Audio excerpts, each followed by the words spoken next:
بسم اللہ الرحمن الرحیم۔ میرے معزز و محترم سامعین کرام، السلام علیکم ورحمۃ اللہ وبرکاتہ۔ پیارے بھائیوں، پہلے ہم نے وہ چیزیں بیان کی تھیں جن سے وضو ٹوٹ جاتا تھا۔ آج ہم غسل کا باب شروع کر رہے ہیں، غسل کا بیان شروع کر رہے ہیں۔ سب سے پہلے میں آپ لوگوں کو وہ چیزیں بیان کروں گا جن کی وجہ سے غسل آدمی پر فرض ہوتا ہے۔ وہ کتنی ہیں اور کون کون سی ہیں؟ سماعت فرمائیے۔ جن چیزوں سے آدمی پر غسل فرض ہوتا ہے وہ 5 چیزیں ہیں۔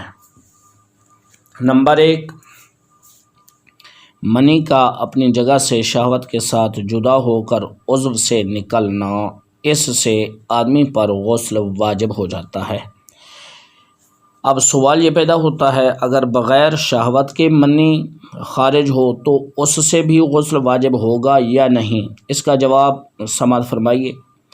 منی شہوت کے ساتھ اپنی جگہ سے جدا نہ ہو بلکہ بوجھ اٹھانے یا بلندی سے گرنے کی وجہ سے نکلی تو غسل واجب نہیں ہوگا، البتہ اس آدمی کا وضو ٹوٹ جائے گا۔ اسی طرح اگر منی پتلی پڑ گئی، پیشاب کے وقت یا ویسے ہی کچھ قطرے وغیرہ بلا شہوت نکل آتے ہیں تو ان قطروں کی وجہ سے بھی غسل واجب نہیں ہوگا، ہاں اس آدمی کا وضو جاتا رہے گا۔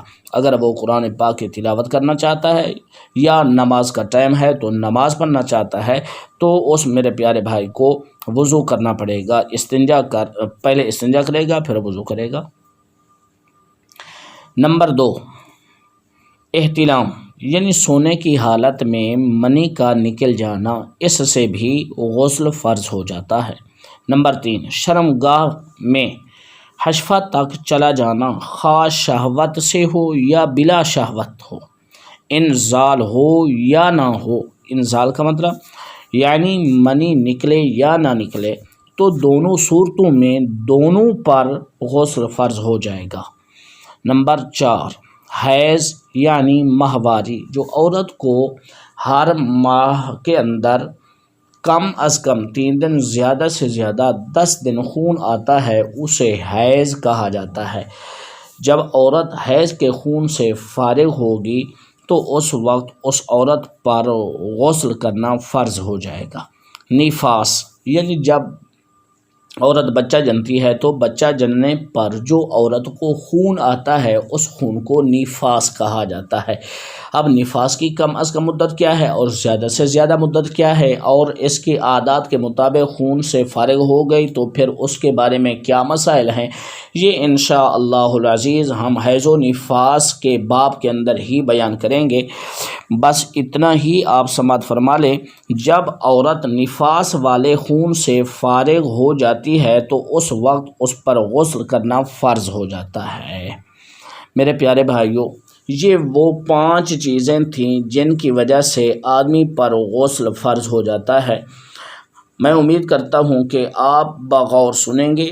جو میرے بھائی شادی شدہ ہیں وہ اپنی بیویوں سے بھی یہ مسائل بیان کریں گے اور ان کو ان مسائل سے آگاہ کریں گے۔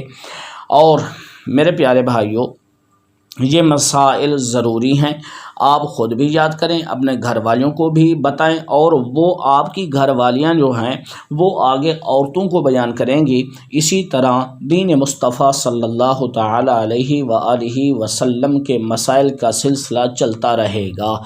دعا ہے کہ رب العالمین ہم سب مسلمانوں کو دین مصطفیٰ علیہ السلام کے مسائل کو یاد کرنے اور ان پر عمل کرنے کی توفیق عطا فرمائے۔ آمین ثم آمین بجاہ النبی الامین صلی اللہ تعالی علیہ وآلہ وسلم۔